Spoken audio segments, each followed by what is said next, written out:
This week, The Warrior Shack spreads school spirit. Stan's Vintage Thrift Shop opens in McHenry. Students de-stress at the chill zone. And we explore the senior class's upcoming college decisions. All that and more on the Warrior Weekly.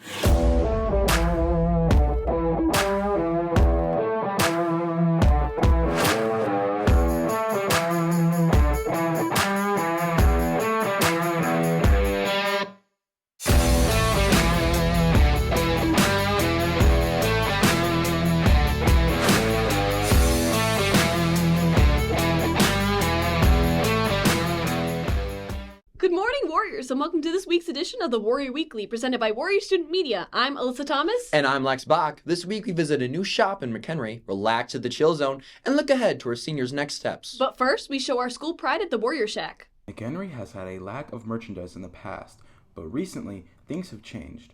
Miss Karen Burmeister details the new Warrior Shack, which expands upon our school spiritwear.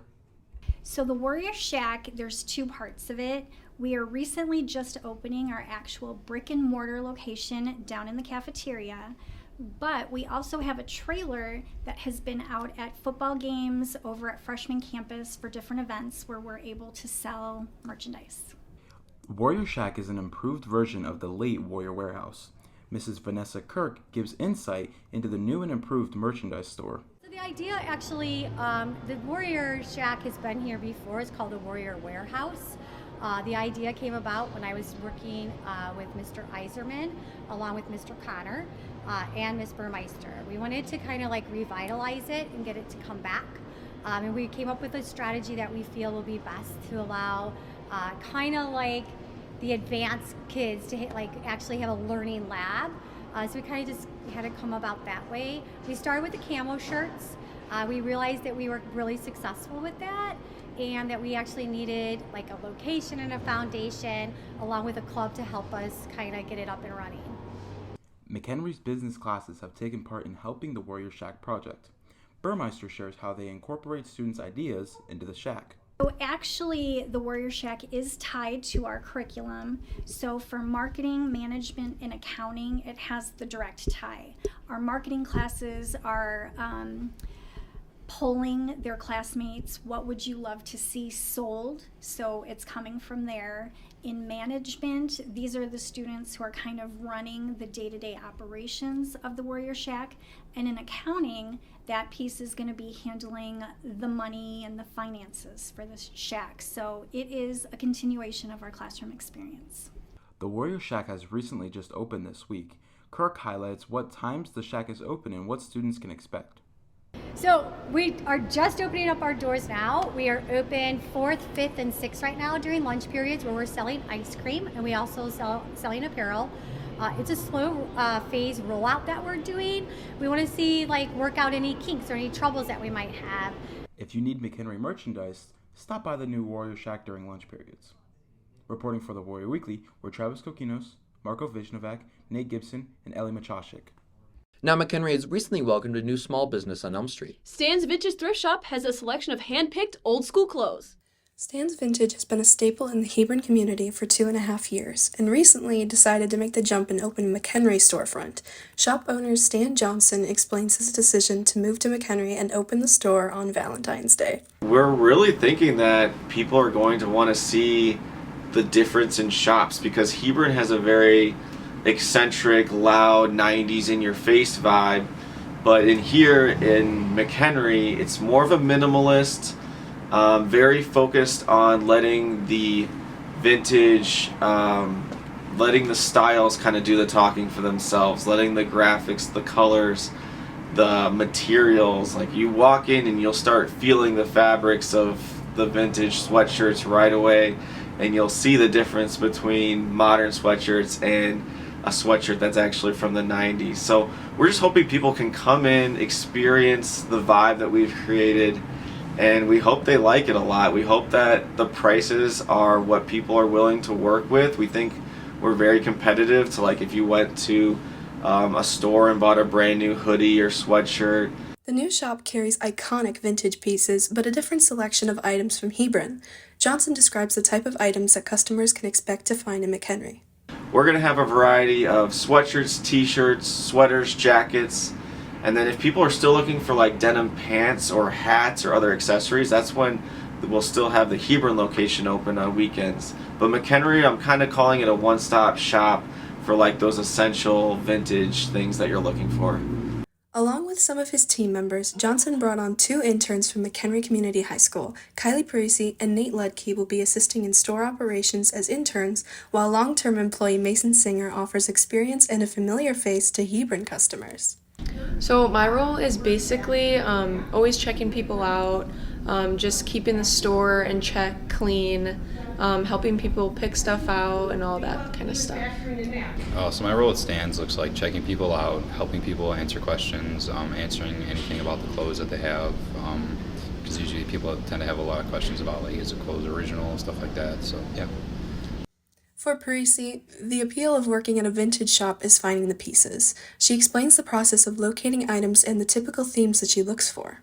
So basically we'll go to like vintage fests and stuff like that, and we'll be there for hours just going to different vendors and hand picking every single piece, and we restock like every single week, so every time you go in there it's new stuff that's hand picked. Like old, we kind of do like sports stuff, nature stuff, big on college, like stuff like that.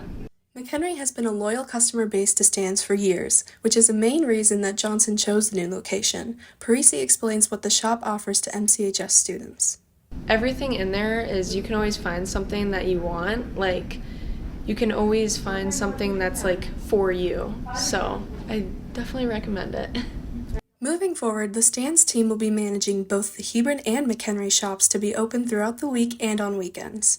Reporting for the Warrior Weekly, we're Kira Kearns, Grace Mueller, Madison Harvey, and Layla Moreno.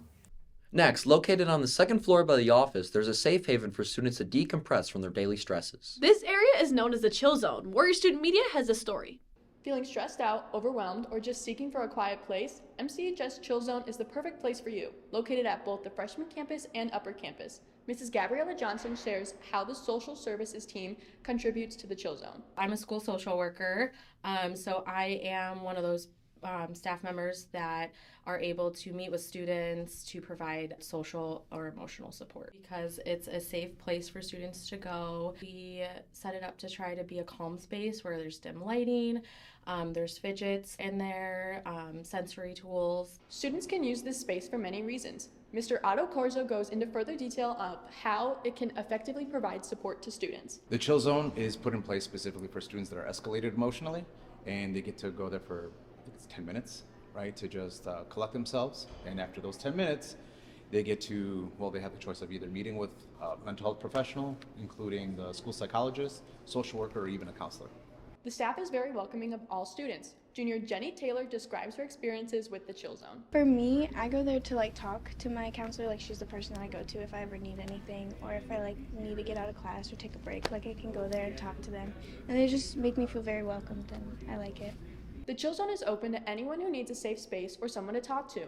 After filling out a pass, make sure to check in with Miss Miller at the Chill Zone front desk. Reporting for the Warrior Weekly, we are Grace Summers, Alina Noel, Cameron Mitchell, and Mika Doe. Our boys basketball team is heading to sectionals. The boys will play tomorrow night to become the winningest boys basketball team in McHenry history. Good luck! Finally, as the second semester wraps up, our graduating class is starting to make big choices about their futures. Over the past couple months, seniors have been deciding where their next steps will be after high school. Counselor Curtis Mankey highlights graduation requirements and helpful information regarding their future pathway. In the upcoming months, the big obvious one that a lot of seniors have been hearing from me a lot lately is the FAFSA. Again, the FAFSA this year didn't come out until basically December 31st, so normally that's something that a lot of our seniors would have done. That's something that is on the plates right now for a lot of seniors. It is, in addition to it serving as a financial aid application and help hopefully giving people access to next step training and education, it also represents a state of Illinois graduation requirement, so we kind of have to use the one form to check both of those boxes. College isn't always about getting a degree. Senior Lucas LaRose goes into what he hopes to get out of college and his experiences applying. I was planning on going to Iowa State, so I was excited to apply there and see if I got in, and I ended up getting into the engineering program, which I'm really excited about. I'm just expecting to get a good education and have fun with my friends, because I'm rooming with one of my best friends, Colin, and we just want to have fun. We're going to join a couple sports teams, like recreational, and just have fun in college, yeah. Senior Alexis Wildy expresses her feelings towards her last year here at McHenry High School. So for me, I went and visited the college first, and then I went onto their website. I put in my information. I personally didn't do it through the one app because there was a lot of information on that, and so I just applied onto their on their website, and I put in my grades, my information like my social security, and then a parent information as well. Opposed to going to a four-year college, Mankey talks about the advantages of MCC for those who plan on staying home for their first years. Senior Bree Ritchie gives us insight into how MCC was the college for her. I think my emotions towards senior year were bittersweet. I didn't really know where I wanted to go, and so I was stressed trying to figure that out, but towards the end it became more apparent to me. I chose MCC because it's great for me, it's close to home. I'm playing volleyball there, and I can see myself going there. MCC, honestly, it stands out for a couple of reasons. It is this area's local community college. It's our in-district community college. That's why we talk about it so much. But it's the safest of safe bets for most students, because if you need MCC to be a college, an academic institution, it can be that. The most important word in my title is the word counselor. I am here not only to help with the action part of things, but to help support seniors along the way. Again, this is a stressful process for most students, and we want to make sure we're handling it the right way and in the right order and doing our best to minimize any extra anxiety people might be feeling. If you have any questions about your future or colleges, feel free to reach out to Mr. Mankey. Reporting for the Warrior Weekly, we're Lee McClellan, Vanessa Etherton, Jack Fisher, and Olivia Townsend.